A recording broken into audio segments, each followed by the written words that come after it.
নফল সিয়াম থাকবে।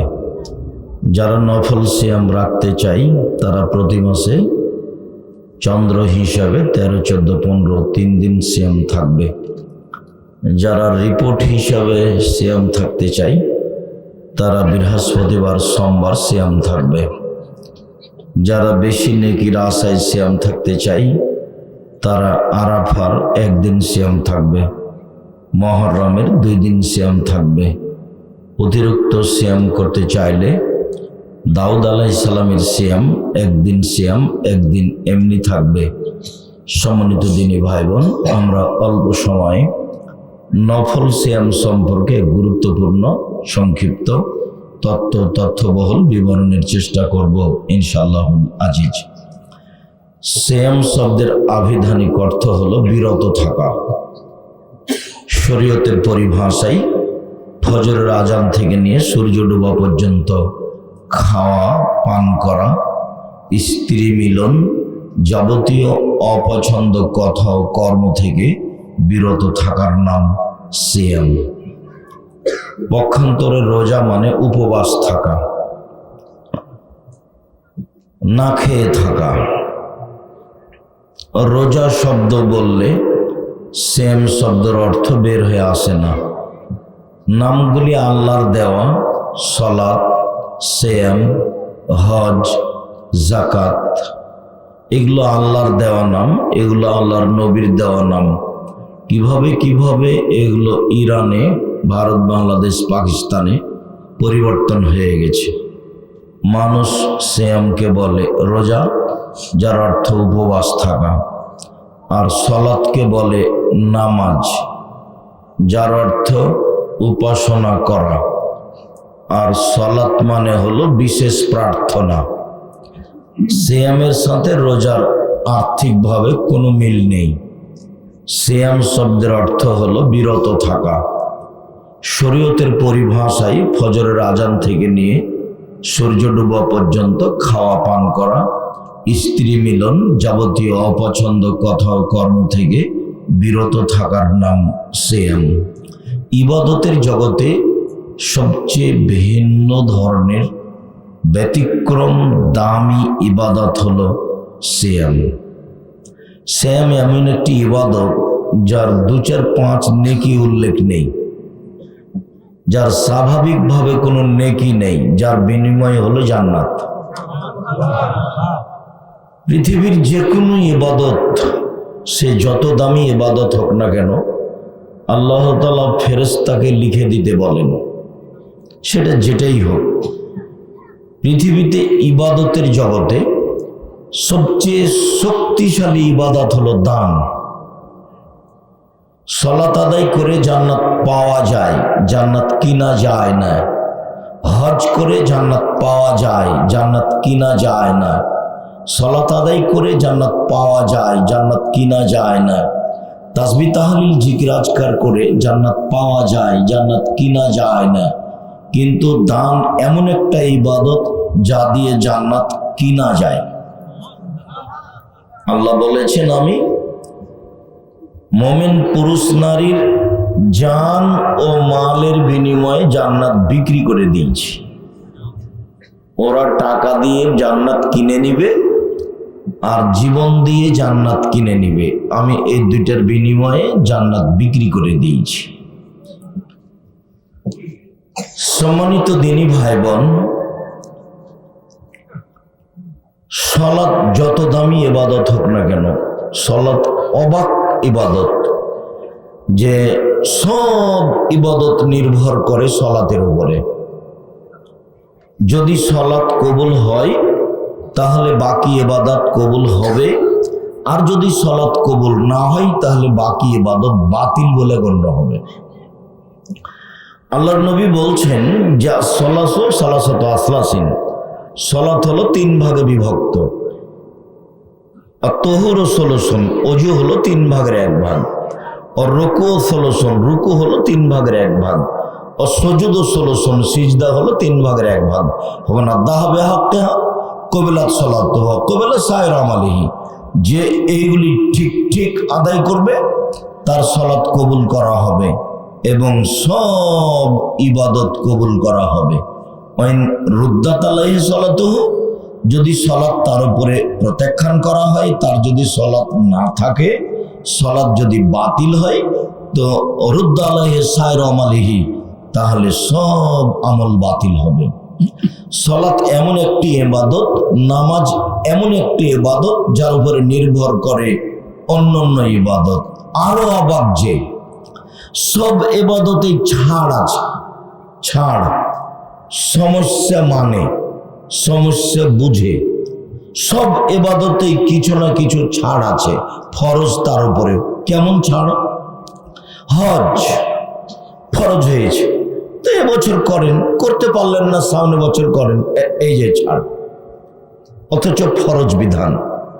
সিয়াম, যেটা বলবো নফল, রমজান মাসের ফরজ সিয়াম করেন, আমি অসুস্থ, তো পরে করেন, এ দেখেন ছাড় আছে। যাকাত দেন, এখন 2 মাস আগে দিয়ে দেন, 20 দিনে 1 মাস পরে দেন, কোনো সমস্যা নেই, এই যে এখন ছাড় আছে। কিন্তু সলাৎ এমন একটা ইবাদত, ছাড় বলে কোনো জিনিস নাই, একেবারেই ব্যতিক্রম, অবাক ইবাদত। অজু করে সলাত আদায় করতে হয়, তো পানি নেই, তা এমন করে করেন, বলে মাটি নেই, তো এমনিতেই করেন। দাঁড়িয়ে সলাত আদায় করতে হয়, তো দাঁড়িয়ে থাকতে পারি না, তো বসে থেকে করেন, বলে বসে থাকতে পারি না, তো শুয়ে থেকে করেন। কেবলার দিকে মুখ করে সলাত আদায় করতে হয়, কেবলা বোঝা যায় না, তো এমনিতেই পড়েন। পরিষ্কার কাপড় পরে সলাত আদায় করতে হয়, তো পরিষ্কার কাপড় নেই, যে কাপড়ে পেশাব পায়খানা লেগে আছে সেটা পরেই পড়েন, বলে ওটাও নাই, কারণ বশত উলঙ্গ অবস্থা আছে, তো উলঙ্গ অবস্থাতেই সলাত আদায় করতে হবে। একেবারেই ব্যতিক্রম, বিরল, ভিন্ন ধরনের ইবাদত, ছাড় বলে কোনো জিনিস নাই। আপনি গাড়িতে উঠে আছেন, ঠেল মানে না, শিকল ধরে আছেন, সময় পার হয়ে যাচ্ছে, এইভাবেই সালাত আদায় করতে হবে। আরো অবাক যে ইবাদত ছেড়ে দিলে, অলসতা করে ছেড়ে দিলে তাকে হত্যা করতে হবে, এরকম ইবাদত দুনিয়াতে নেই সালাত ছাড়া। কেউ যদি অলসতা করেও সালাত ছেড়ে দেয়, তাহলে ইমাম আহমদ ইবনে হাম্বল বলেছেন তাকে হত্যা করতে হবে।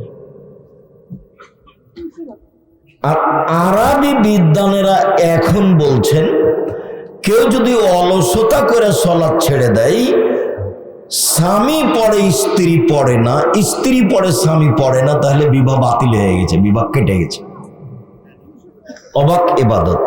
আরো তারা বলছেন যে অলসতা করে কেউ যদি নামাজ না পড়ে মারা যায়, তাহলে ওর জানাজা হবে না, আর কবর মুসলমানের কবরস্থানে হবে না, ওকে রেখে দিতে হবে শ্মশান ঘাটে, হিন্দুদের লাশ যেখানে ফেলে দেওয়া হবে।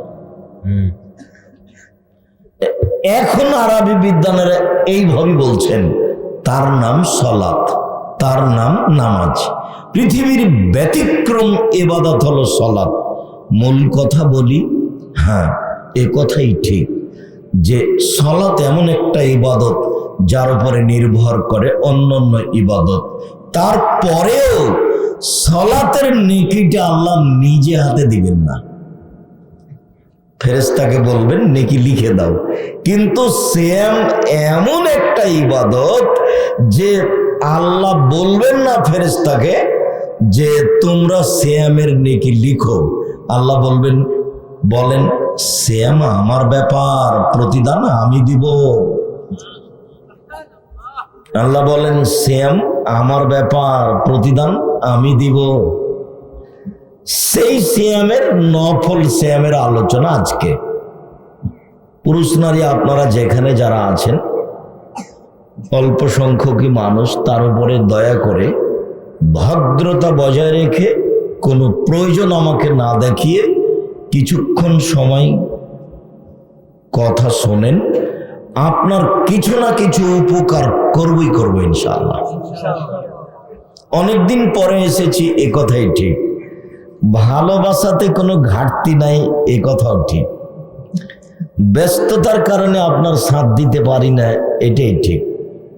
সম্মানিত দিনী ভাই বোন, ইবাদতের জগতে ভিন্ন ধরনের ব্যতিক্রম ইবাদত সিয়াম, যার ফলাফল আল্লাহ নিজে হাতে দেন। আমরা জানি যে আল্লাহর নবী বলেছেন, এক ফোঁটা চোখের পানি আল্লাহর ভয়ে আল্লাহর কাছে যত প্রিয়, ইবাদতের জগতে কোনো ইবাদত আল্লাহর কাছে তত প্রিয় নয়।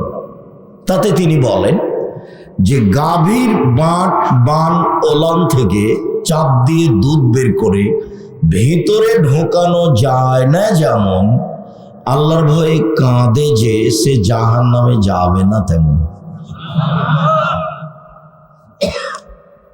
গাভীর বান ওলানে চাপ দিয়ে দুধ বের করে ভিতরে ঢোকানো যায় না, যেমন এটা যেমন অসম্ভব, আল্লাহর ভয়ে কাঁদে যে এই কাজটা আল্লাহর কাছে এত প্রিয় যে পৃথিবীর কোনো কাজ তত প্রিয় নয়, অতএব তার জাহান্নামে যাওয়া তেমনি অসম্ভব।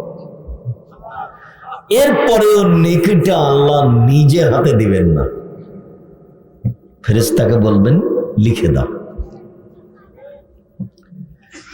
ইবাদতের জগতে সবচেয়ে পছন্দনীয় ইবাদত আল্লাহর কাছে চাওয়া।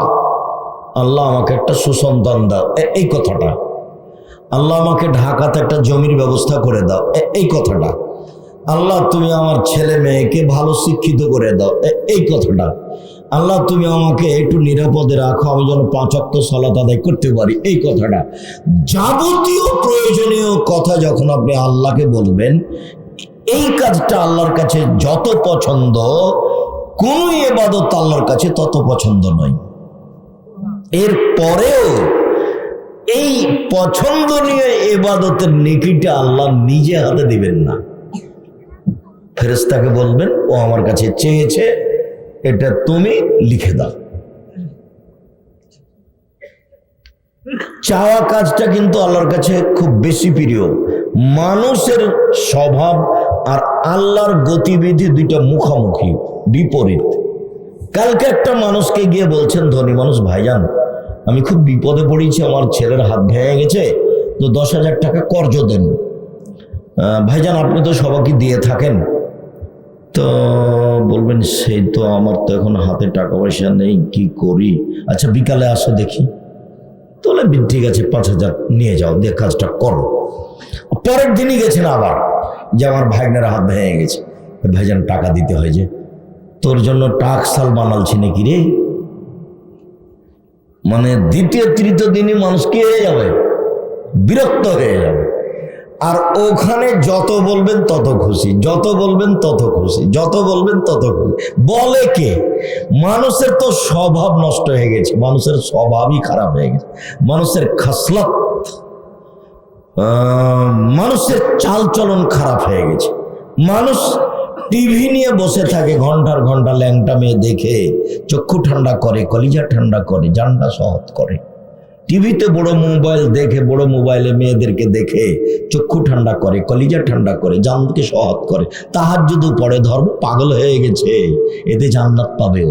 সারা রাত বসে আছে, রাত 2টা 3টায় ঘুমাচ্ছে, তো এই কি আর আল্লাহকে ডাকতে পারবে? আল্লাহর নবীর কথাটা মেনে চলতে হবে। একরাহুল কালাম আবাদ আলী সাহে, একরাহুল নামা কাবাদ আলী সাহে।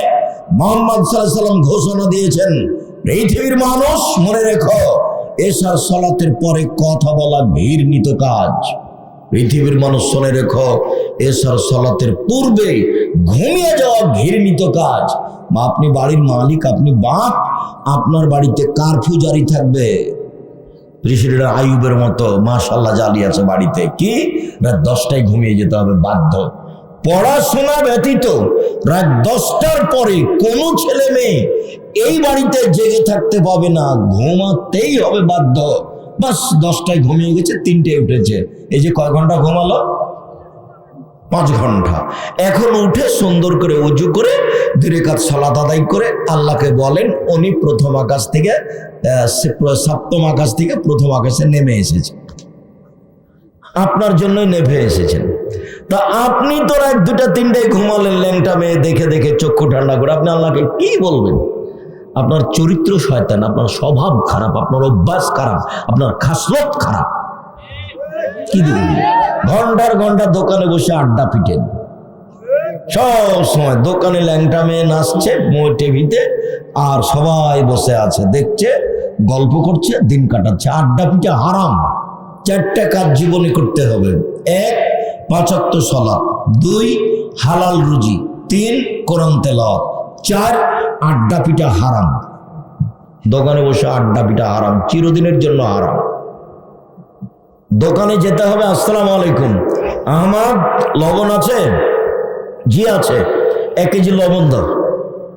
মরিচ আছে? হ্যাঁ 200 মরিচ দাও। বাস নেওয়া হয়েছে, টাকা দিয়ে দেন, আসসালামু আলাইকুম। আর ওখানে থাকতে পাবেন না। বসে আছেন, থাকেন কোন শরমে, কোন লজ্জায় থাকেন? পশু প্রাণী আপনি? গরু ছাগল আপনি? কুকুর শ্রীগাল আপনি? না আপনি মানুষ? আল্লাহ তাআলা বলছেন, বোঝে না ওরা, অন্তর আছে বোঝে না, দেখেও দেখে না ওরা, চক্ষু আছে দেখে না, শোনেও শোনে না ওরা, কান আছে শোনে না। উলাইকা কাল আনআম, তারা পশু প্রাণীর মতো, তারা গরু ছাগলের মতো, তারা কুকুর শ্রীগালের মতো, ভালো মজার, বরং তার চেয়ে খারাপ। আল্লাহ বলছেন মানুষকে, বলছে ওরা কুকুর শ্রীগালের চেয়ে খারাপ, পশু প্রাণীর চেয়ে খারাপ। কোন লজ্জায় আপনি দোকানে বসে আড্ডা পিটেন? আপনার একটু শরম হয় না কেন? আপনার একটু হায়া হয় না কেন? আপনার একটু লজ্জা হয় না কেন? আপনার একটু ইতস্তবোধ হয় না কেন? কেমনে বসে থাকেন? মেয়েটা নাচছে টিভির মাধ্যমে, যত ইনকাম হয়েছে দোকানে সব হারাম। শুকুরের গোস্ত যেমন অন্য অন্য জিনিস হারাম, যেমন এটা তেমন হারাম, সব সমান সমান হারাম। ওটা তো হারাম মাধ্যমে উপার্জন হয়েছে, কোটি টাকা ইনকাম হলে ওটা বৈধ হবে না। ও দিয়ে চাউল কিনে ভাত খেয়ে বাদাত কবুল হবে না, এই পথ বাতিল। এই যে বললাম, এমন কোনো মায়ের বেটা নাই কথা এভাবে উল্টে ধরতে পারে, যা বলছি সেটাই থাকবে কিয়ামত পর্যন্ত। আমার কাজই এটা, আমি এই কাজই করি। কেন আপনি দোকানে বসে আড্ডা পিটবেন? আপনার স্বভাব একটু ভালো হয় না কেন? এশার সালাত আদায় করেছেন, বাড়ি চলে যাবেন, আহাল পরিবারের দিকে কড়া নজর রেখে ঘুমিয়ে যাবেন, বাস। জন্ম দিলেই বাপ হওয়া যায়? ক্ষমতা নীতির নাম বাপ। দুঃখিত, একটা কথা বলে আগাই। আমাদের আলোচনা সেম, আমরা লম্বা আলোচনা করতে চাইনি, আজকে একটু দেরি হয়ে গেছে। তো 2টা হাদিস মধ্যখানে বলে রাখি, একটা মায়ের জন্য, একটা বাপের জন্য। তো বাপের জন্য এটা আগে বলি। আল্লাহ নবী বলছেন যে মান আলা সালাসা বানাতিন, কেউ যদি 3টা মেয়ের লালন পালন করে, 3টা মেয়ে, 3টা বেটি, 3টা মেয়ের লালন পালন করে, তো লালন পালন কি জিনিস? 1 আল্লামাহুন্না, মেয়েকে বিদ্যা শিখিয়ে দিল। 2 আদাবাহুন্না, মেয়েকে শিষ্টাচার শিখিয়ে দিল। 3 আহসানা ইলাইহিন্না, মেয়ের সাথে ভালো আচরণ করলো। তাহলে কুনাল্লাহু হিজাবান মিন নারি ইয়াউমাল কিয়ামা, বিচারের মাঠে মেয়ে 3টি বাপকে জান্নাতে নিয়ে যাওয়ার জন্য জাহান্নাম থেকে অন্তরাল হয়ে যাবে। ওইদিকে জাহান্নাম, এইদিকে মেয়ের পিঠে, মধ্যে মেয়েরা। আল্লাহকে বলবে আমার আব্বাকে আগে জান্নাতে দেন, তারপরে কোনো কথা। আমাদের বিষয় বুঝতে চাচ্ছি না, আমার আব্বাকে আগে জান্নাতে দিতে হবে, তারপরে কোনো কথা। মেয়েরা এমন ভাবে শক্ত হয়ে বেঁকে বসবে বিচারের মাঠে। তো আবার বলি, মেয়ে যে আপনার পক্ষে শক্ত হয়ে বসবে জান্নাতে নিয়ে যাওয়ার জন্য, তো কি কাজ? কথা হবে না। আপনারা কি কোনো প্রয়োজন দয়া করে আমাকে দেখাবেন না, আপনাকে আমি অনেক ভালোবাসি, আপনার জন্য এসেছি আমি, আপনার কিছু না কিছু উপকার করবো ইনশাআল্লাহ। জীবনে কোনোদিন কেসা কাহিনী বলিনি, আজকে বলতে হবে এমনটা হিসাব করিনি। তো কিভাবে মেয়ে লালন পালন করতে হবে?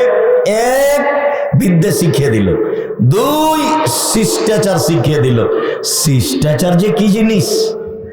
শিষ্টাচার তো এখন মনে করছে মানুষের ঘোড়ার ডিম, কেন? ঘোড়ার ডিমও দেখা যায় না, শিষ্টাচারও দেখা যায় না।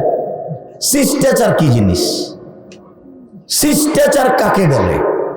আল্লাহর নবী যে বলছেন, এক, বিদ্যা শিখিয়ে দিল, দুই, মেয়েকে শিষ্টাচার শিখিয়ে দিল, তিন, মেয়ের সাথে ভালো আচরণ করলো, চার, তাহলে মেয়েরা বিচারের মাঠে বাপকে জান্নাতে নিয়ে যাওয়ার জন্য বেঁকে বসবে।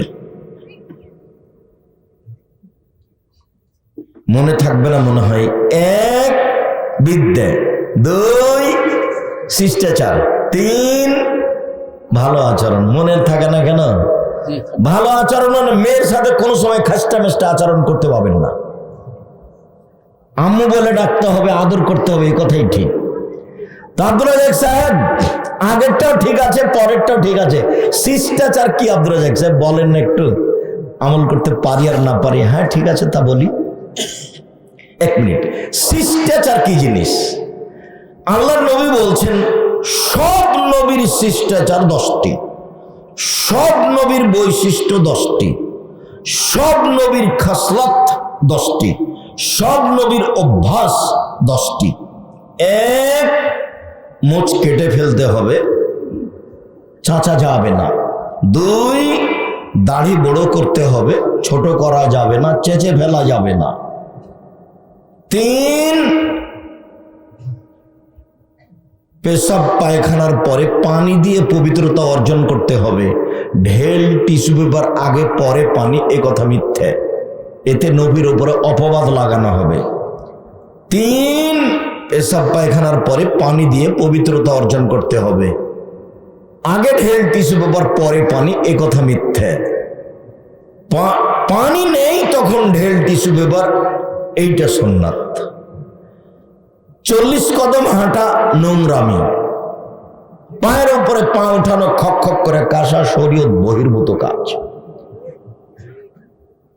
আবার যদি পায়ের উপরে পা উঠাতেই হয়, খক খক করে কাশতেই হয়, যদি 40 কদম হাঁটতেই হয়, তা আমি পুরুষ মানুষ, আমি ঢেল টিস্যু পেপার নিয়ে 40 কদম হাঁটলাম, পবিত্রতা অর্জন করলাম, আমি জান্নাতে চলে যাব, আমার বউকে জান্নাতে যাওয়া লাগবে না? ও 40 কদম হাঁটবে, ও ঢেল নিয়ে টিস্যু পেপার নিয়ে হাঁটবে, পায়ের উপরে পা উঠাবে, খক খক করে কাশবে। তো বলছে আব্দুল রাজ্জাক সাহেব, এটা যে পুরুষ মানুষ দেখলে তাকে কেমন কেমন লাগবে? তো পুরুষ মানুষ যখন এমন করে, তখন মহিলা মানুষ যদি দেখে তাকেও কেমন কেমন লাগে। তার মানে এটা শরীয়ত নয়। সাথে সাথে এটা কেন 40 কদম কেন? 40 ঘন্টা পরে যদি টিস্যু পেপার ফেলে দেয়, তাহলে মনে হবে পেশাব আসলো। কেন? এটা এখন অসা, শয়তানের কুমন্ত্রণা হয়ে গেছে। আল্লাহর নবী বলছেন, দেখো পৃথিবীর মানুষ, সলাতের মধ্যে আছো তো মনে হলো যেন বায়ু আসলো, মনে হচ্ছে যেন বায়ু আসলো, যাওয়া না মসজিদ থেকে, সলাত আদায় করো। ওরা শয়তান করেছে। যতক্ষণ পর্যন্ত স্পষ্ট শব্দ না পাচ্ছ বায়ুর, যতক্ষণ পর্যন্ত গন্ধ না পাচ্ছ, ততক্ষণ পর্যন্ত বের হওয়া না। শয়তানকে বলবেন, যাক আমার বায়ু এসে নষ্ট হয়ে যাক, তবু আমি যাব না। শয়তান সর, শয়তান সর, আমার সরাত হোক আর না হোক, তুই সর এখান থেকে। আপনি বলবেন 40 কদম কেন? 40 ঘন্টা পরে টিস্যু পেপার ফেললে আপনার মনে সন্দেহ পেশাব আসলো। অতএব পেশাব পায়খানার পরে পানি দিয়ে পবিত্রতা অর্জন করে, সুন্দর করে অজু শেষে একটু পানি লজ্জাস্থান সামনাসামনি কাপড়ের উপরে ছিটিয়ে দিবেন। এখন যদি শয়তান বলে পেশাব আসলো, তাহলে শয়তানকে বলবেন যে তুই সর, পেশাবে আমার কাপড় ভিজে যাক, তবু আসে যায় না, আমি আর উজু করব না। নইলে শয়তান আপনাকে সালাত আদায় করতেই দিবে না, ওইটা দিয়ে আপনাকে সারাদিন ঘুরিয়ে নিয়ে ওড়াবে, ওই পথই বাতিল। 4, নখ কেটে ফেলতে হবে। মেয়ের নখ বড় থাকবে, নেইল পালিশ দেওয়া থাকবে, তখন আপনি বাপ, এটা ঠিক নয়। আপনি শিষ্টাচার, এখন মেয়েরা দাঁড়াবে না এভাবে। শিষ্টাচার কি জিনিস? শিষ্টাচার কাকে বলে? বগলের লোম উঠিয়ে ফেলতে হবে, আপনার ব্লেড ব্যবহার করা হবে না, নারী পুরুষ একই হুকুম। শিষ্টাচার কি জিনিস? নিচের লুম পরিষ্কার করতে হবে ঊর্ধ্বে টাইম 40 দিন, যেভাবে সম্ভব, যেভাবে সহজ। শিষ্টাচার কি জিনিস? বাড়ি থেকে বের হওয়ার সময় সালাম দিয়ে বের হতে হবে, ঢুকলে সালাম দিয়ে ঢুকতে হবে। শিষ্টাচার কি জিনিস? বাচ্চাকে দুধ খাওয়ানোর সময় বিসমিল্লাহ বলতে হবে। বিসমিল্লাহ না বললে এ দুধ শয়তান খাবে, নিশ্চিত খাবে, অবধারিত খাবে, খাবেই খাবে। আল্লাহ নবী বলেছেন খাবে, অতএব খাবে। শিষ্টাচার কি জিনিস? ডান হাতে গিলাস ধরে পানি পান করতে হবে, বাম হাতে নয়। বাম হাতে শয়তান খায়। শিষ্টাচার কি জিনিস? প্লেটে খাওয়ার সময় পাশ থেকে খাওয়া শুরু করতে হবে, মধ্য থেকে নয়। ভাতের পাতিল থেকে ভাত বের করার সময় পাশ থেকে ভাত উঠাতে হবে, মধ্যে থেকে নয়। শিষ্টাচার কি জিনিস? গামলা থেকে ভাত উঠানোর সময় পাশ থেকে উঠাতে হবে, মধ্যে থেকে নয়। শিষ্টাচার কি জিনিস? বাচ্চাকে নিয়ে যখন ঘুমাবে মা, তখন ডান কাতে ঘুমাবে, বাচ্চাকে ডান কাতে রাখবে, দোয়া পড়ে ঘুমাবে। শিষ্টাচার কি জিনিস? বাচ্চা যখন টয়লেট পেশাব পায়খানায় যাবে, তখন দোয়া বলে দিবে বাপ মা মেয়েকে, ছেলেকে। শিষ্টাচার কি জিনিস? মা যখন বাচ্চাকে জামাটা পরাবে, তখন ডান হাত ঢোকাবে বাচ্চার আগে, তার শিষ্টাচার কি জিনিস? যখন জুতাটা পরাবে, ডান পায়ের জুতা আগে পরাবে। শিষ্টাচার কি জিনিস? ছেলে মেয়েকে বলে দিবে রাস্তার এক পাশ দিয়ে হাঁটবা। শিষ্টাচার কি জিনিস? শিষ্টাচার কাকে বলে?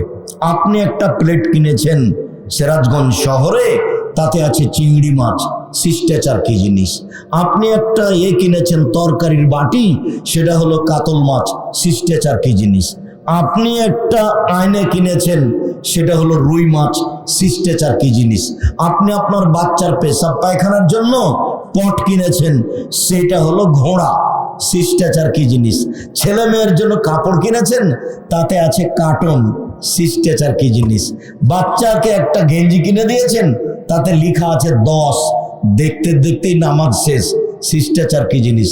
দেখছেন বাচ্চা যে মাথার চুল উপরে রেখেছে আর সব নিচে চাঁচা আছে, এটা খ্রিস্টানদের নীতি। শিষ্টাচার কি জিনিস? বুঝলাম না, শিষ্টাচার কাকে বলে? আব্দুর রাজ্জাক সাহেব, শিষ্টাচার কি জিনিস? শিষ্টাচার ঘোড়ার ডিম। সারা রাত ছেলের হাতে মোবাইল আছে, মেয়ের হাতে মোবাইল আছে।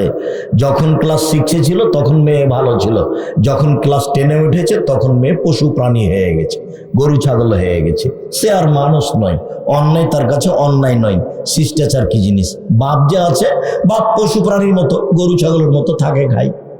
বোঝেও বোঝে না ওরা, অন্তর আছে বোঝে না, দেখেও দেখে না ওরা, চক্ষু আছে দেখে না, দেখা দরকার।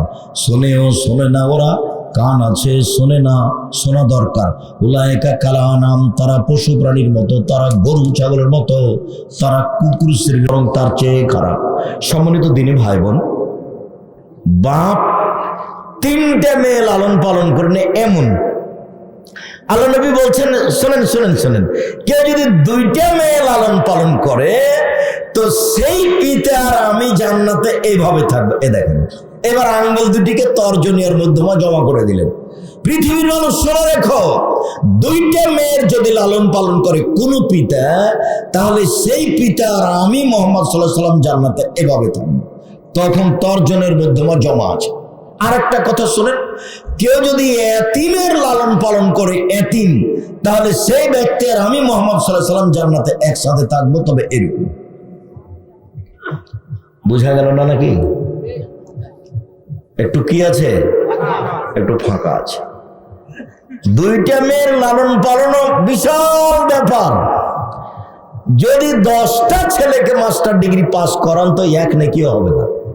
ইন্নালিল্লাহি ওয়া ইন্না ইলাইহি রাজিউন। তো পড়াশোনা করাবো কেন? জন্ম দিয়েছেন এই জন্য না? পড়াশোনা করলে যা পাপ হবে সব আপনার, যা পাপ করবে সব আপনার, ওটা আপনার জিম্মেদারি।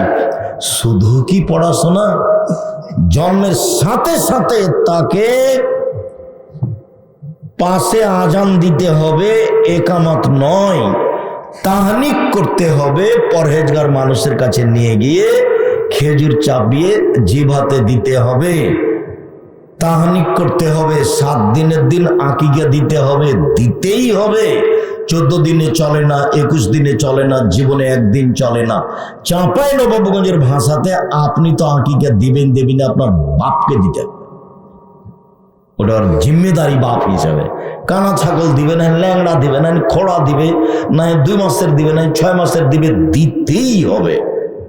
ছেলের জন্য 2টা, মেয়ের জন্য 1টা, কানা খোড়া যাই হোক, 6 মাসের 2 মাসের হোক। ওটা তো আর কুরবানি নয়। কুরবানি ওটা ভিন্ন জিনিস, বিশাল ব্যাপার। কুরবানি মানে বিশাল ব্যাপার। যেসব কাজে, বড় বড় কাজে জান্নাত পাওয়া যায়, তার একটা বড় কাজ হলো কুরবানি। কুরবানি মানে দাঁত সুন্দর উঠেছে কিনা দেখো, ঝকঝকে। কুরবানি মানে পা ঠিক আছে কিনা দেখো। কুরবানি মানে চোখ ঠিকঠাক আছে কিনা দেখো। কুরবানি মানে কান ঠিকঠাক আছে কিনা দেখো। কুরবানি মানে লেজ ঠিকঠাক আছে কিনা দেখো। কুরবানি মানে মোটা তাজা আছে কিনা দেখো। কুরবানি মানে ঝকঝকে কিনা দেখো। ওটা নেকির জন্য, ওটা হতেই হবে। কুরবানি দিয়েন না, দিলে ভালো দিতে হবে। ভাগে যে কে বললো আপনাদেরকে বেকায়দায় ফেলে দিল, হুজুরও বললেন হ্যাঁ, কে বলেছে ভাগে চলবে না, তো দিলেন, দিয়ে কলিজা নিয়ে গন্ডগোল করছেন, এটা হলো? এগুলো হবে না। আপনাকে যেটা বলছি, টাকা আছে, রাজস্থান থেকে উট নিয়ে এসে দেন। টাকা কম আছে, গরু দেন। টাকা কম আছে, খাসি দেন। টাকা কম আছে, ছাগি দেন। টাকা কম আছে, ভেড়া ভেড়ি দেন। তো হলো, এটা কুরবানি, ওটা আকিকা। একবারে ছেলে মেয়েকে লালন পালন করতে হবে শক্তভাবে, পোশাক পাতি থেকে, শিক্ষা দেওয়া থেকে, সব থেকে। তাহলে এমন সুন্দর একটা নাম রাখতে হবে, ফাহসানা ইসমাহু। অনেক দায়িত্ব বাপের। তখন ওই মেয়েরা, ওই 2 মেয়ে বাপকে জান্নাতে নিয়ে যাবে, জাহান্নাম থেকে অন্তরাল হয়ে যাবে। আর ছেলেদেরকে এইভাবে লালন পালন করতে হবে। সম্মানিত দিনী ভাই বোন, এবার পিতার কথাটা শেষ করলাম, মায়ের কথাটা বলে আমরা ফিরে যাই। জাবের রাদিয়াল্লাহু তাআলা আনহু বলেন যে আমি রাসূলের সাথে হয়ে যুদ্ধে ছিলাম। যুদ্ধ শেষ করে আমরা চলে আসলাম, এখন মদিনায় ঢুকবো। তাহলে রাসূল বলছেন, এই শোনো, সবাই তোমরা এখানে থাকো, রাতে এখানে থাকবো, সকালে মদিনায় যাব। তো আমি জাবের বললাম, আল্লাহর নবী, আমি তো নতুন বিবাহ করেছি, আমাকে একটু বাড়ি যেতে অনুমতি দেন। তো আল্লাহ রাসূল বলছিল, ও তুমি নতুন বিবাহ করেছ, তো কুমারী মেয়ে বিবাহ করেছো না তালাক প্রাপ্তা মেয়ে বিবাহ করেছো? আল্লাহ নবী, আমি তালাক প্রাপ্তা মেয়ে বিবাহ করেছি। ওর বিবাহ হয়েছিল, ওর স্বামী তাকে তালাক দিয়ে দিয়েছে, আমি তাকে বিবাহ করেছি। তো আল্লাহ রাসূল বলছেন যে কুমারী মেয়ে কেন বিবাহ করলে না? তুমি তার সাথে খেলতে, তোমার সাথে খেলতো। কুমারী মেয়ে তুমি কেন বিবাহ করলে না? তুমি তার সাথে খেলতো, তোমার সাথে খেলতো। এই পর্যন্ত তো আল্লাহর নবী বললেন। এখন জাবের রাদিয়াল্লাহু বলছেন, আল্লাহ নবী শোনেন, আমার আব্বা উহুদের যুদ্ধে শহীদ হয়েছেন 9 জন মেয়ে রেখে, আমার 9 জন বোন আছে। আল্লাহ নবী শোনেন, আমার আব্বা উহুদের যুদ্ধে শহীদ হয়েছেন 9 জন মেয়ে রেখে, আমার 9 জন বোন আছে।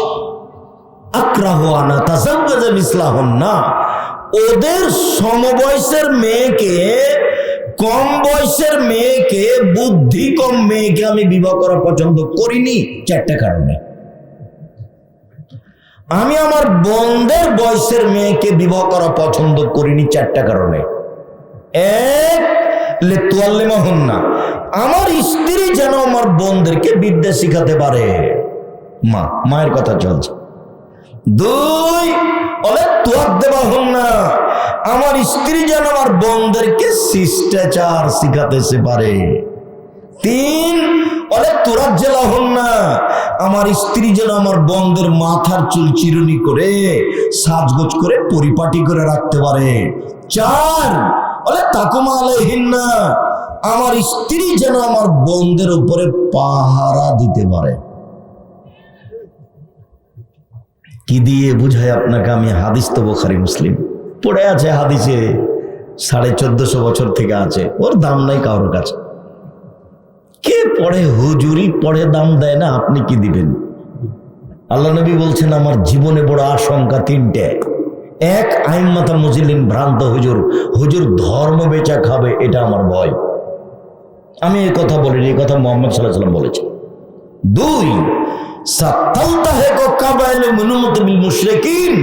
আমার উম্মত হিন্দুদের সাথে মিশে যাবে, এটা আমার ভয়। তিন, আমার উম্মত মূর্তি পূজা করবে, এটা আমার ভয়। এই তিনটা আমার আশঙ্কা, ভয়। এক, হুজুর ধর্ম বেচা খাবে। শতকরা 95 জন বক্তা মিথ্যুক আমার তদন্তে, শতকরা 98 জন মুফাসসির মিথ্যুক আমার তদন্তে। তবে আমি মানুষ। এখন যদি উমর রাদিয়াল্লাহু তাআলা এই দেশে থাকতেন বেঁচে, শতকরা 95 জন বক্তার আজীবন জেল হতো, তারা কেউ বের হতে পারত না।